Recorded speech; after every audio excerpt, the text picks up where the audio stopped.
the jungle's back. Got the natty pack in the orange and black. Welcome to the Grueling Truth Cincinnati Bengals Weekly Show, brought to you by Gridiron Mo and RealBengalsFans.com. Check both of them out, www.gridironmo.com and www.realbengalfans.com. As always, I'm your host for Bengals Weekly, Mike Goodpaster. I want to welcome in my co-host, Joe Kelly. How you doing tonight, Joe? Mike, there's definitely been better days. This has been a long 4 days since the debacle down at Paul Brown Stadium, and we, it was like the old wide world of sports. The thrill of victory and the agony of defeat. We experienced all that in a minute and 30 seconds. We were so close to, ending all this bad talk. We were there. We had it.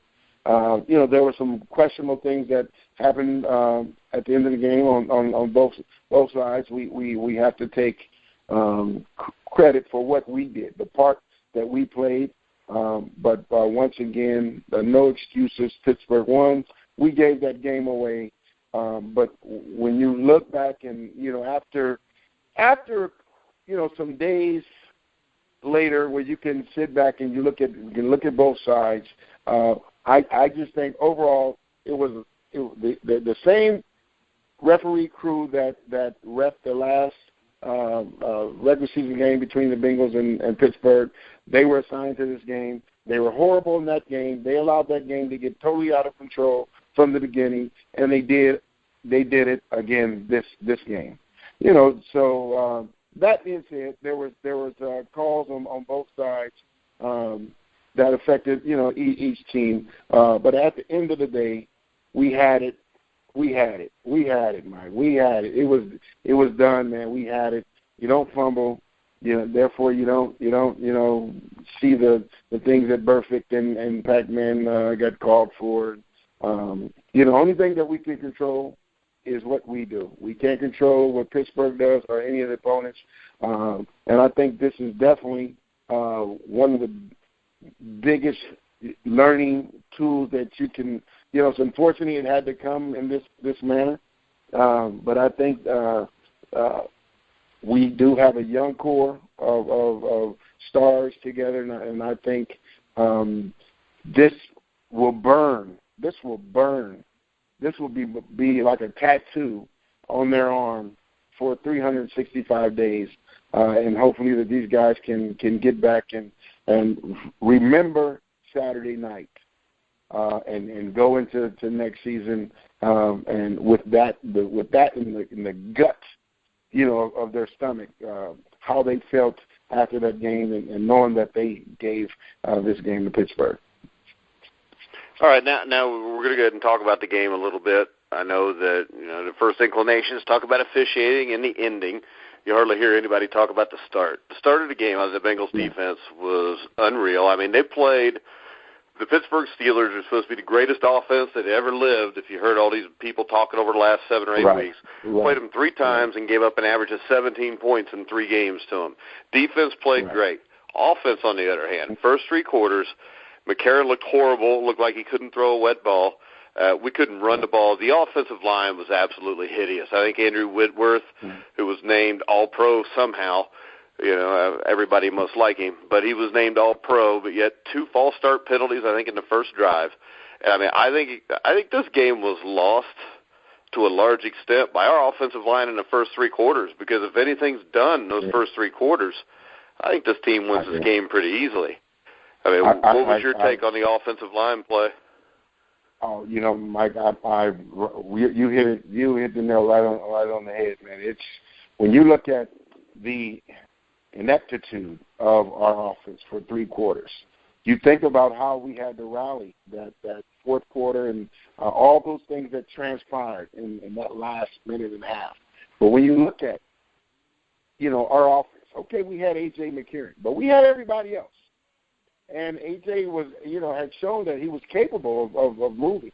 But I think Pittsburgh D-line totally dominated our offensive interior guys, and as a result, our running backs, there wasn't any lanes to run, through. There wasn't any holes. I don't think they were getting him adequate time to set up in the pocket and go through the progressions. I know it was raining. I know that the ball was slippery. When he threw that duck up there and he had an interception, I seen him go to the sideline and get some gloves. And I think he wore those gloves the rest of the game.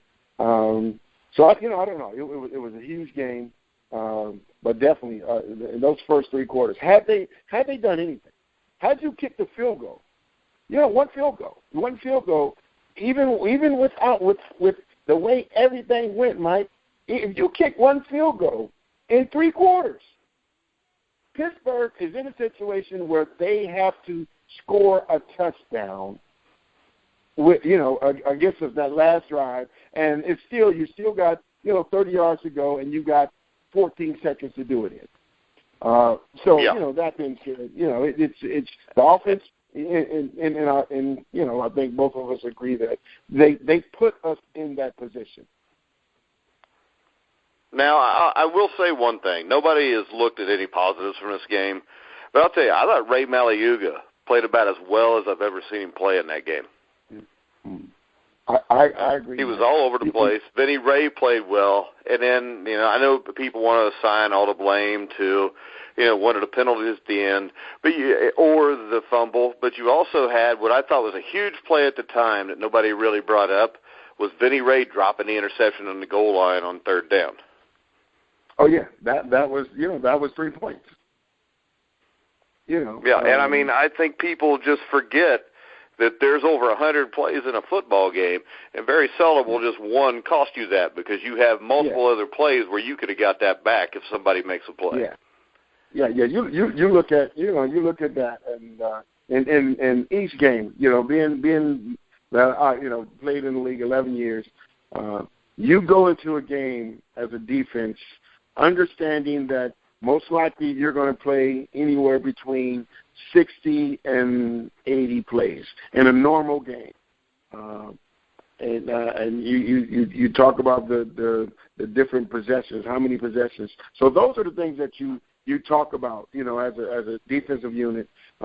You want to hold a team. Your team points goal should be under 17 points. These are things that every me playing for 6 different teams, and obviously all defensive coordinators. But each time these were the goals that you set, and when you look at what and how our defense plays over those 70 plays, it came down according to how everything. Well, perfect. Did this, and Pac-Man got this. But when you look at those 70 plays, you see Vinny Ray. That you get an interception, and that was there. You'll never get an easier interception. He threw it. He threw it right to you.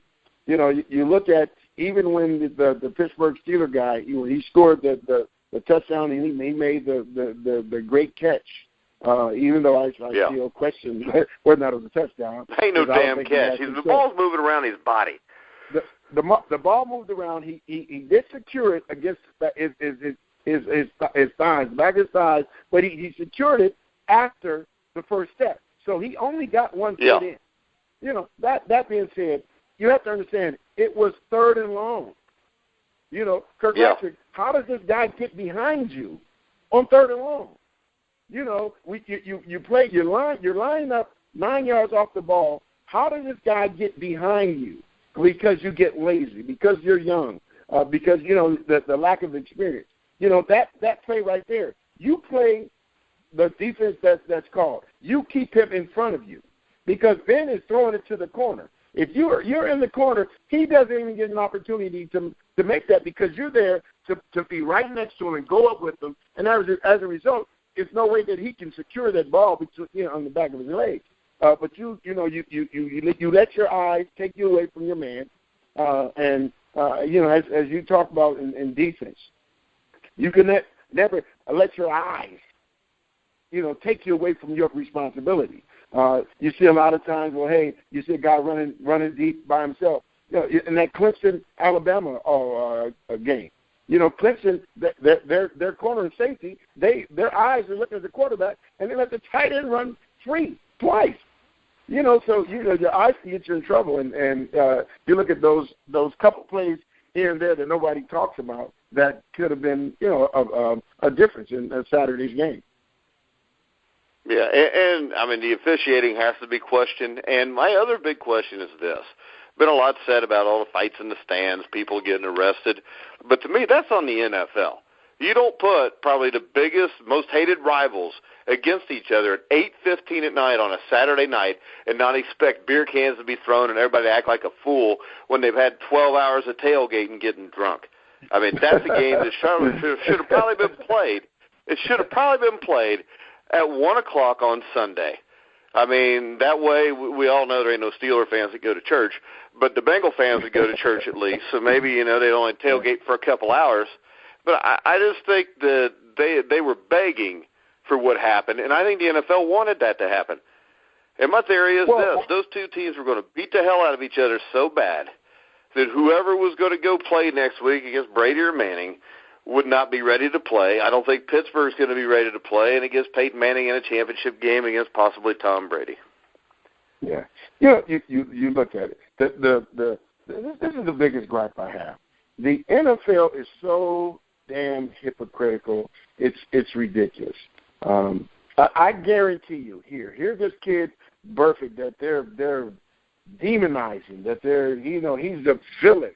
I guarantee you we're going to have a primetime game against Pittsburgh Steelers next year. I guarantee you we will. Yeah, and it won't be in the first 3 weeks, because I heard everybody say it'll be the first 3 weeks. No, they want Burfict on the field against them for their ratings. No, they won't. And see, this is the other thing that makes them hypocritical. If you remember Cody Wallace, the center for Denver, the center for Pittsburgh, remember him jumping over and knocking the crap out of their safety and knocking him out for the season, breaking his leg, and they fined him $26,000. Yeah, you look at the play that DeCastro, the play was stopped. The play was stopped. The whistle was blowing. DeCastro, you can see Burfict easing up. DeCastro continued to, they thought, well, yeah, he buried Burfict. The play was over. Everybody was stopped. DeCastro continued to take Burfict, driving and slamming on his back. You don't call that. You don't call it because it's 55. If it was someone else. Well, even the other way, though, this is the thing that drives me nuts. Vontaze Burfict, this is the play that pissed me off most about the Bengals that night, is when Burfict intercepts the pass, and then they run like a bunch of high school kids down the damn tunnel. I mean, the game's not over yet. But this is the thing. Yeah. They didn't even get a penalty for it. No, they didn't. That'll show you that the officials had no control. Yeah.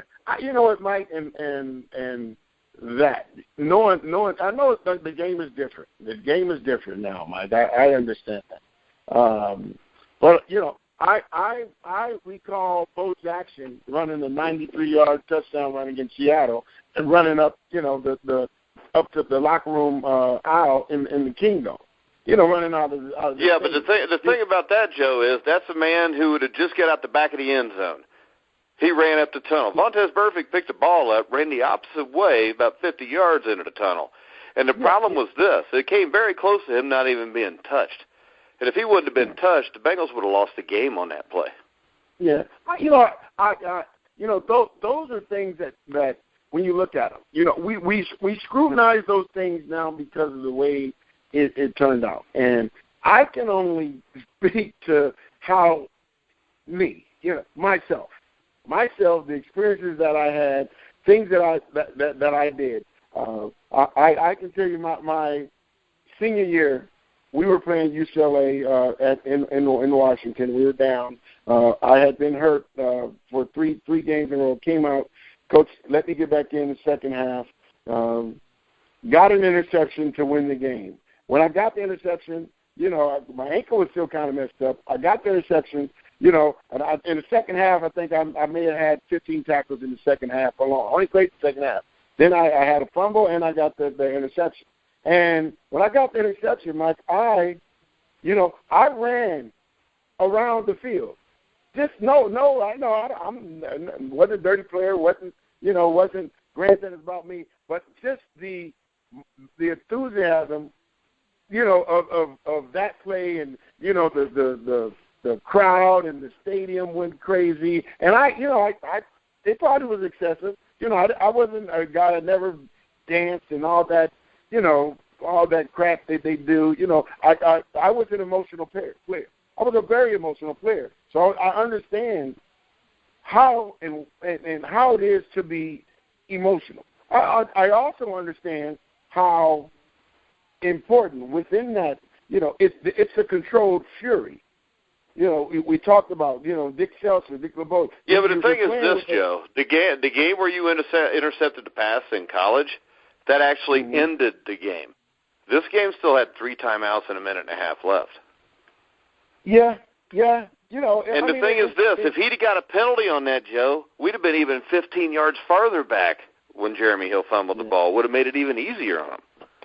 Yeah. There's a big difference between the game being over and doing something like that and the game not being over yet, if you know what I'm saying. Yeah. Well, we look at and those are the things that we look at, Mike, because of the outcome of what happened. If we had gone on and Jeremy Hill didn't fumble the ball, Burfict would have been on every talk show this week.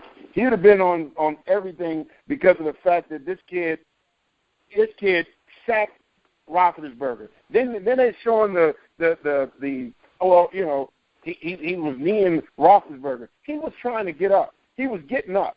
And he was kneeing him. I kind of enjoyed that, actually.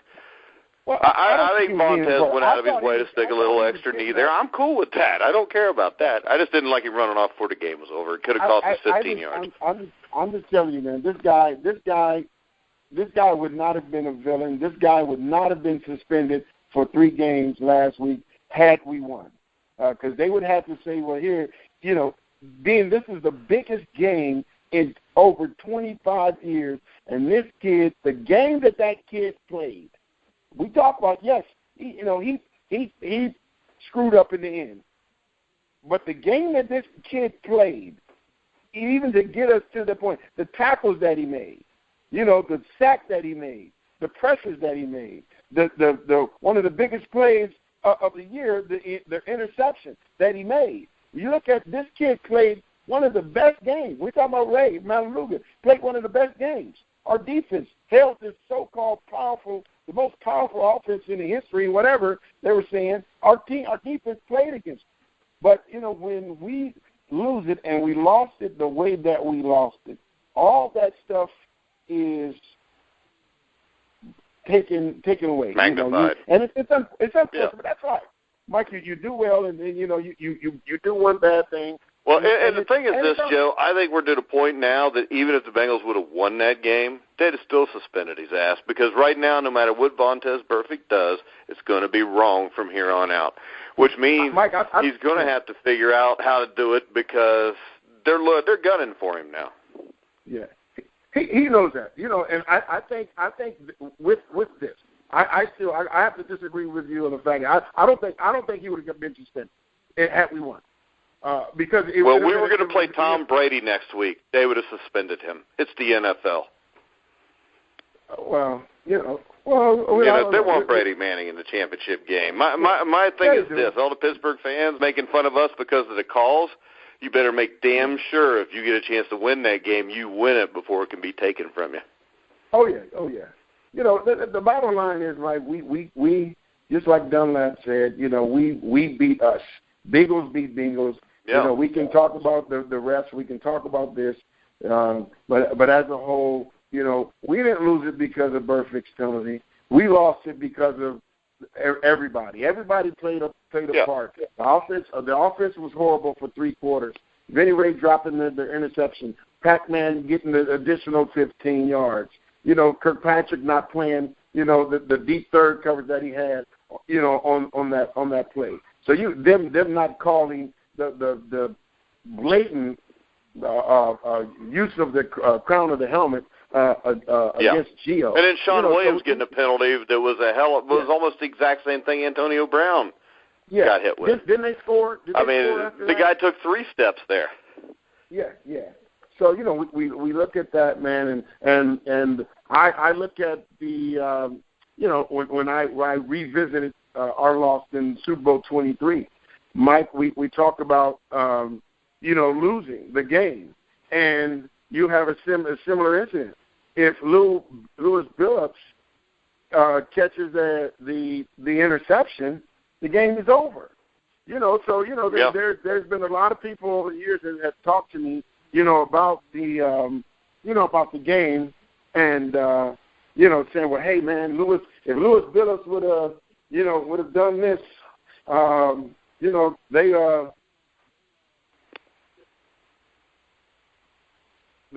would have, we would have won. We would have won the game. Yeah, but there was more than just that one play in that. You had the boomer interception by Romanowski, which was a horrible throw. You had the Bengals having the ball 3rd and 8 and settling for running the ball and kicking the field goal with over 3 minutes left, and you know who on the other side. You had the defensive coaches who don't even have one of the best linebackers on the field, Reggie Williams, plus they're only rushing 3 against Joe Montana. I mean, that entire game, there's probably 7 or 8 things that happened, and if you change one, you win the game. Same thing with this last game. Hell, the same thing with Super Bowl 16. That's what makes all this so frustrating. Yeah. If we'd come out and Pittsburgh would have beat us 15-0, it would have been easier to deal with. They were just better than us. But the problem is we know the truth. Yes, I agree, man. So, unfortunately, Mike, we have to, like I said in one of my Facebook rants, we have to take it like a man. We win like a man, we lose like a man, and we have to take it. And oh man, is it frustrating? I don't think as fans, even though I was a former player, I'm such a fan now. I feel the agony and the pain of the city, of the fans, people who've been loyal fans who really could have gone over the 90s and the Mike Brown era, how he totally took that 1988 team, and 3 years later he totally destroyed that team, which was the youngest team in the league in 1989. But I think, Joe, I don't know if you agree with me or not, but I think that a lot of why that team fell apart was if you look at their drafts from 87 on, there's only a couple guys that really were impact players. Yeah. And I think Mike Brown was the one doing the drafting by that point. Yeah. But this is how you look at it. When you get rid of certain players, you have to draft certain players. So if you look at what the Bengals have done now, they've locked up Dunlap, they've locked up Geno, they've locked up Malaluga, they've locked up Perfect. On offense, you got AJ Green locked up, you got AJ Green locked up. So you have some these star guys that you have them locked up. So just say, okay, here, you don't sign an AJ Green, he goes sign somewhere else. So now in the draft, you're looking, hey, you have Sanu's a free agent, you have Marvin Jones a free agent. So now in the draft, it's going to change how you look at the draft. Well, maybe we're going to need a wide receiver. We're going to need a number 1 wide receiver. So it changes. So when you look at the things what you do and you allow guys to go free agent, you trade guys. So that changes the need. So it's all every decision, whether or not it's a trade, whether or not it's a cut, that it affects the draft. So here, just like this year, we have some key guys that need to be re-signed. But if they're not re-signed, that may change the complexion of the draft. And we know the Bengals aren't going to go out and go after any big-time free agents. No, absolutely not. We know that. We know that as... And I don't think that's necessarily a bad thing, because it seems to me like everybody that does that ends up being a colossal flop the next year. You look at the Miami Dolphins this year. So my question to you is this. I mean, if you look at the guys that are free agents, who are the guys that we definitely need to make sure we keep in-house? I think we definitely need to keep Pac-Man Jones. We definitely need to keep one of our safeties. I say Reggie Nelson because of how he plays the ball. I think Sean Williams can step in if Iloka gets. Like you said, I think Zimmer's going to grab one of them. He's going to grab one of them. Yeah, I think Zimmer's going to throw a lot of money at Iloka because of how young he is. Yeah, how young. And see, how young he is what makes me think that him and Nelson, which one you want to keep, is kind of a toss-up too, though. Yeah. I think there's no doubt Nelson's the better player, but Iloka's a lot younger. Yeah. And it depends, personally where Reggie is with the individual. Reggie's been in the league, 9 years now? So it's his mindset. So he's getting up there. If his mindset, if he's done well with his money, he can say, well, hey, I want to be with the winner. So I can sacrifice, $1 million here and there. Or he can say, hey, this is my last contract. I have to go get, whatever I can get. But I think, defensively, we got to, because our defensive backs could be our downfall. Because our defensive line, our linebackers, I think we showed up. But in my opinion, I think we need to sign Andre Smith, no matter how much I talked about the fat boy. I think we need to sign him. But that being said, those young guys that they drafted, I think if they both step up and play, there's a possibility that either Whitworth or Smith can move in the inside. Okay. Here's the problem I see with that, though. Andre Smith right now makes over $6 million a year. Offensive linemen are overvalued because there's so few that are any good. What if it cost $10 million to get Andre Smith? Is it worth it? No, absolutely not. I mean, I don't think it's worth the $6 because the way I look at it is this: you could damn near re-sign everybody if you just let Leon Hall, who's $9.6 million, and Andre Smith. Hall and Smith together is like $16 million. Yeah, definitely. Leon can go wherever. Maybe he can go and fit into Zimmer's scheme. I think those two. I think Andre, if he were to re-up and keep his base, right where he is, I think we can sign him. But I don't. I think we definitely can go out. I think there's free agent offensive linemen that we can get a lot cheap, and I think we can get a lot more bang for our buck. And use that money to sign. I think we have to sign one of our wide receivers. I don't think we need to. I think you try to sign them both, but you have to sign Marvin Jones out of it too. Yeah, I mean, Marvin Jones, to me, he's a number 2. He's a great compliment. I mean, and he played really well this season. And, I mean, their numbers aren't always going to be great just because there were so many options that a lot of times you'd have a game where 5 guys caught 4 or 5 passes. Yeah. But I think you almost got to keep Jones. Yeah, I think this is the problem with Jones. I think Jones is a number 2 receiver here, and the fact that AJ signed that $70+ million deal. And Marvin's young. Marvin can say, well, hey, I may not be AJ, but AJ is not $40 million better than me. You see what I'm saying? Yeah. So I understand completely. Yeah, I think economically we're going to have a better chance of signing Sanu because I think that Marvin is going to go out there and want close to number 1. Because when you look at the other, Green Bay is starving for a number 1 receiver. They got. Well, they'll get him back next year, though. They got Jordy Nelson. Yeah, but he's coming off a major knee injury, so that's a lot. Yeah. So my thing is it depends if someone really likes him, but I guarantee you this: Hugh Jackson being Cleveland Browns head coach, he's going to go after. Cleveland will go after both of them. One of them. Yeah. If not both. So, and he may drive up the price. So if he wants, Marvin, he can offer Marvin something and put the Bengals in a position where, hey, they can't afford to re-sign him. I think you have to worry about with who's coaching where. Mike Zimmer going after the 2 safeties we've got, and even the corner, Pac-Man Jones, because I believe he's the one who originally got him here.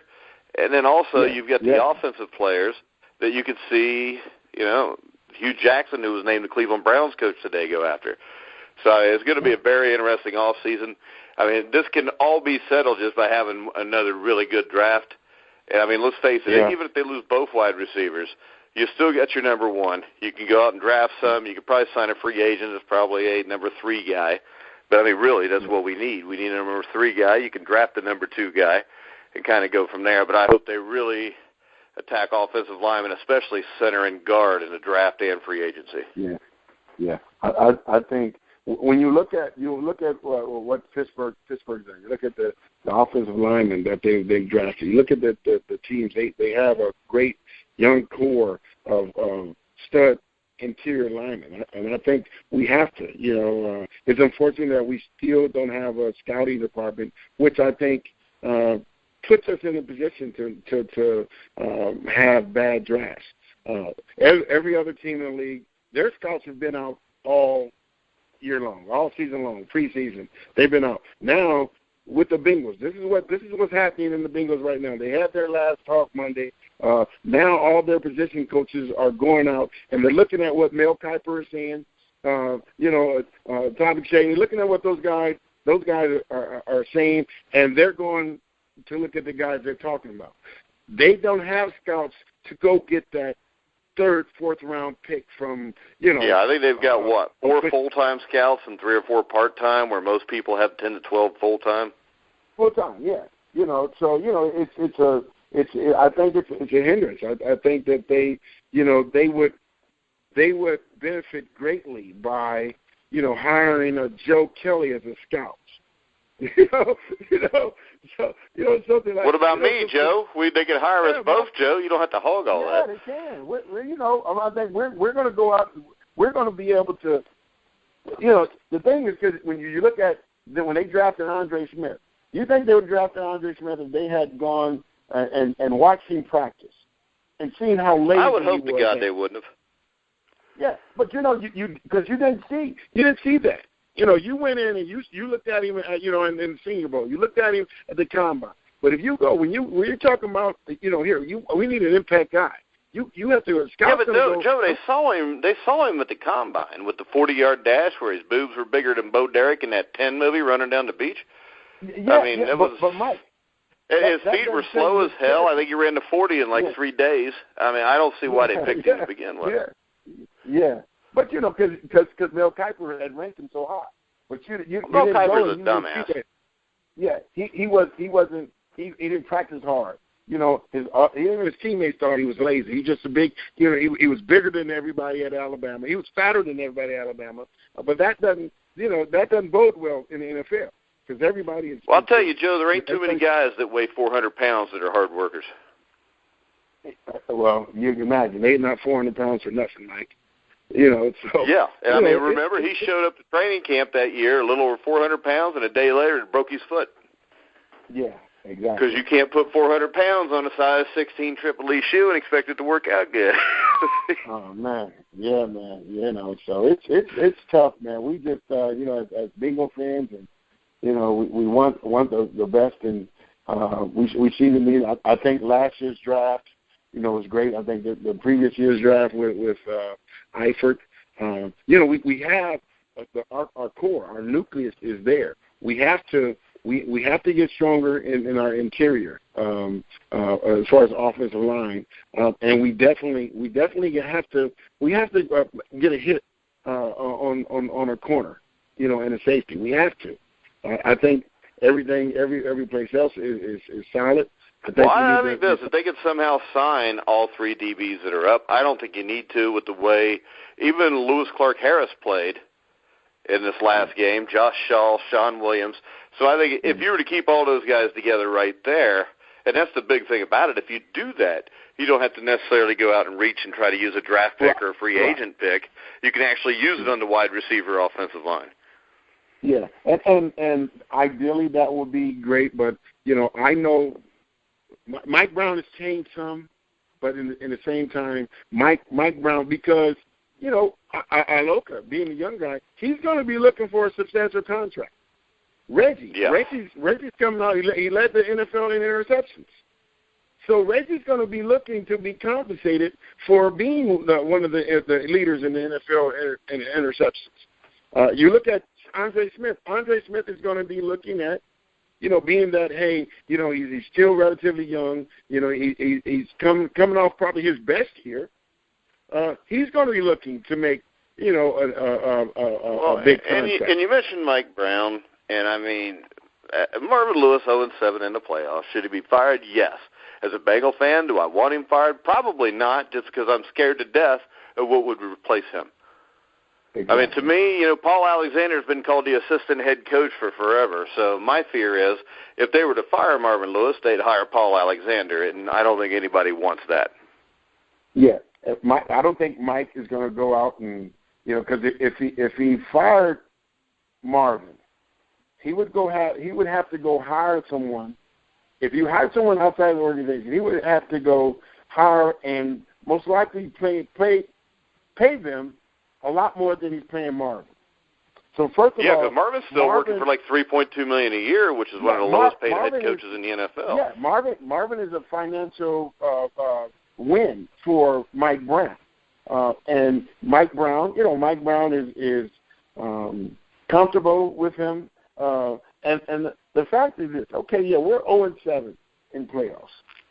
When we talked about looking at a game, we can pinpoint, one player, two plays, but then you got to look at there's 75 plays that played a part in our loss, and it just wasn't the plays at the end. There was plays in the beginning. There was a lack of making plays by the offense in the first three quarters.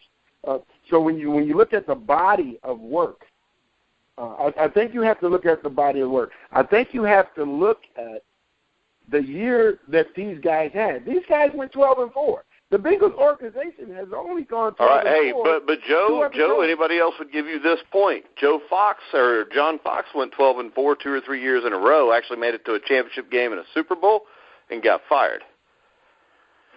Because, I mean, the thing is this. The only thing that matters is winning a playoff game. That's why we're all so distraught we lost this one. Yeah. But it's the seventh time it's happened. Yes. Yeah. Mike, let's look at that. And yes, we would think, the fact that he hasn't won a playoff game. Okay, he should be fired based on what other coaches did and how other coaches got fired.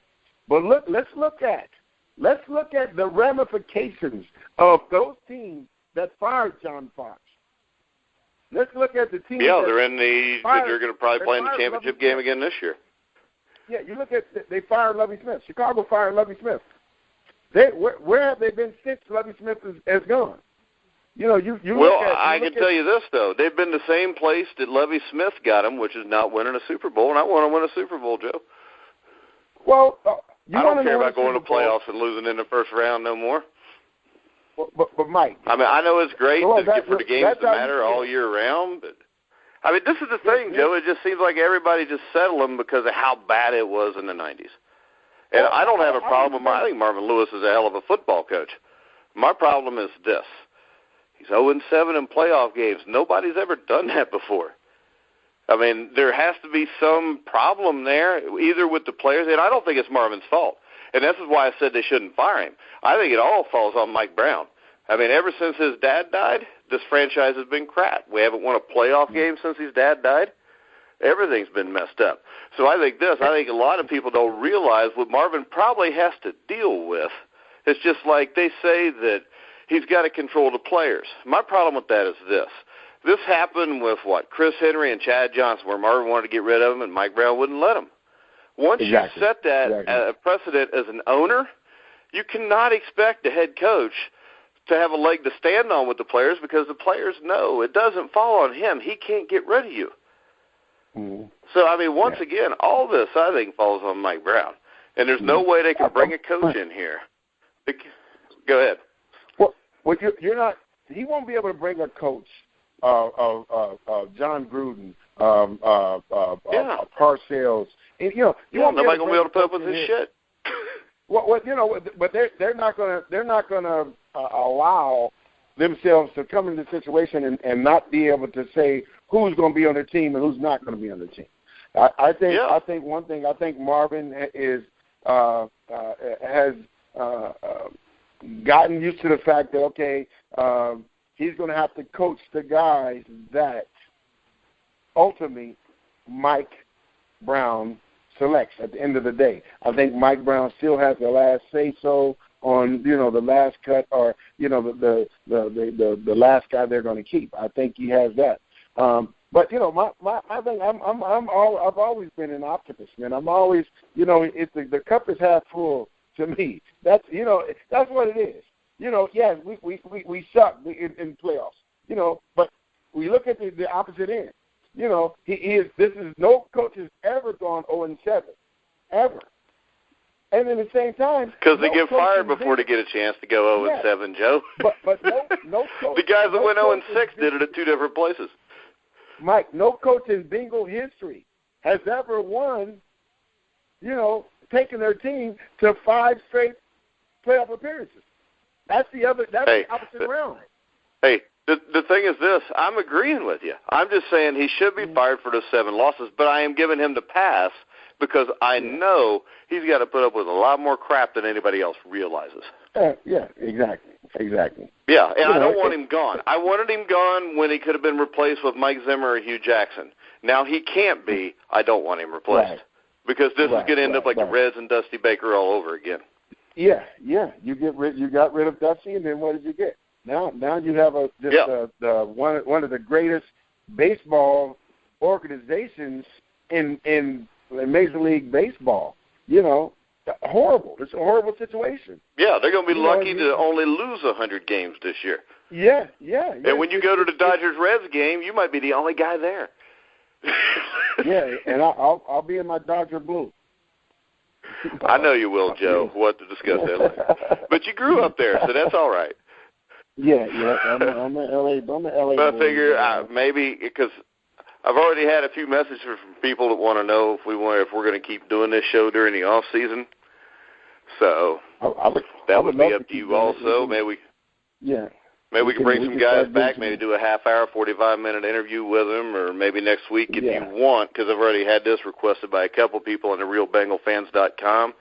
Yeah. To maybe come on and talk about free agency to draft, what they need to do, who we think they need to sign, and just go through the entire list of free agents that the Bengals have, and maybe find a list of all the free agents that are going to be out there, and kind of go with it like that next week.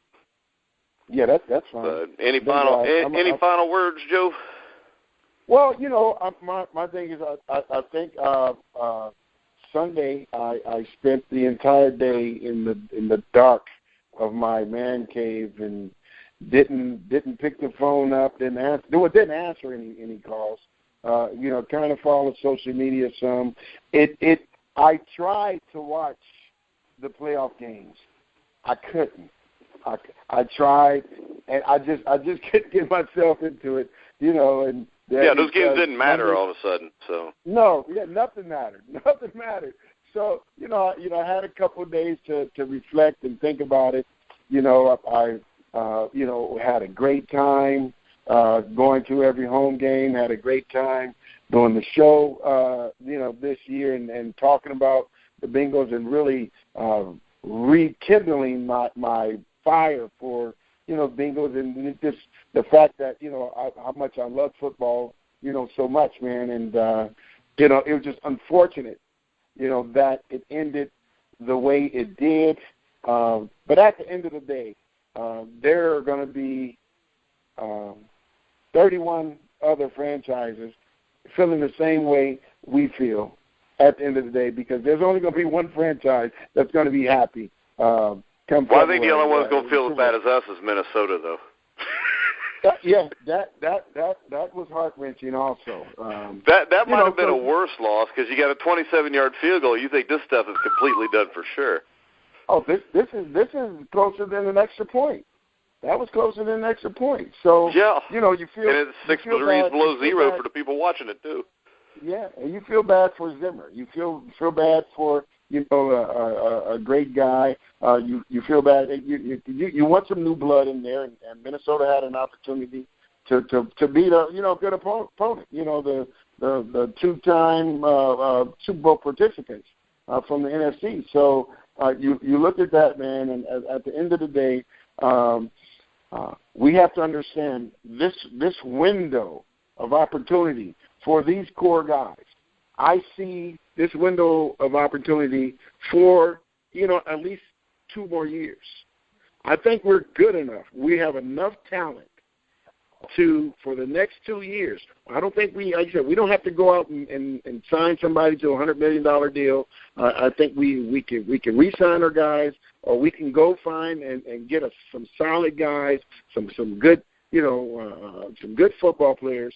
I think we can continue. I think that our record can be close to what it was, 12-4. I think we can win the AFC North again. I think we're better than Pittsburgh. We're better than Cleveland. We're better than Baltimore. So I think we can come back and win the division again. And just all you can do is give yourself another shot, and hopefully it comes out. The thing about it, Mike, it can't get any worse, man. So we put ourselves in another position, and I think this core guys, I think we will put ourselves in another position to go to the playoffs and give it another shot. And at the end of the day, that's all you can ask for is a shot. You have a shot, and as a former bingo player and now a huge bingo fan, and for all the fans, it is gut-wrenching. That was a gut-wrenching defeat. But I just say, keep the faith, man. Keep the faith. And no matter if Marvin is still at the helm, we know we have to support him, because if we don't support him, then we don't support those guys that are busting their asses out there, those guys that are going to bust their asses all season and work out. And in the back of their mind, there is no way that you're going to be able to forget this feeling that you had. And hopefully that we can grow and build from it, and we don't let it destroy us from within and start pointing fingers and looking for someone to blame on, our past discretion. So, that being said, man, still proud of Houday Nation, proud of the season that they had, Mike. They finished the way I wanted it to finish, but you have to deal with it, man, and hopefully we can come back and have a strong year. All right, sounds good, Joe. So we will do a show next week on free agency, off-season moves, stuff like that. Make sure you check us out there next week. Check out the Grueling Truth Facebook page. I did an interview, a very good interview, I thought, with Jeff Kemp, former NFL quarterback, yesterday. We had the NFL Pick'em show last night, which is out now, with myself, Matt Andrews Cabbage, Leon Searcy, former Pittsburgh Steeler Pro Bowler, and Denver Broncos former offensive lineman Mark Cooper, played in Super Bowl 21 as a starter in front of John Elway. Me and Matt are going to be doing a top 10 divisional playoff games in NFL history coming up tomorrow night, I believe, so keep a lookout for that. Make sure you check out our sponsors, which will be Gridiron Mo at www.gridironmo.com. Check out Real Bengal Fans on Facebook and on the internet at www.realbengalfans.com. So for Joe Kelly, I'm Mike Goodpaster. You've been listening to The Grueling Truth, where the legends speak.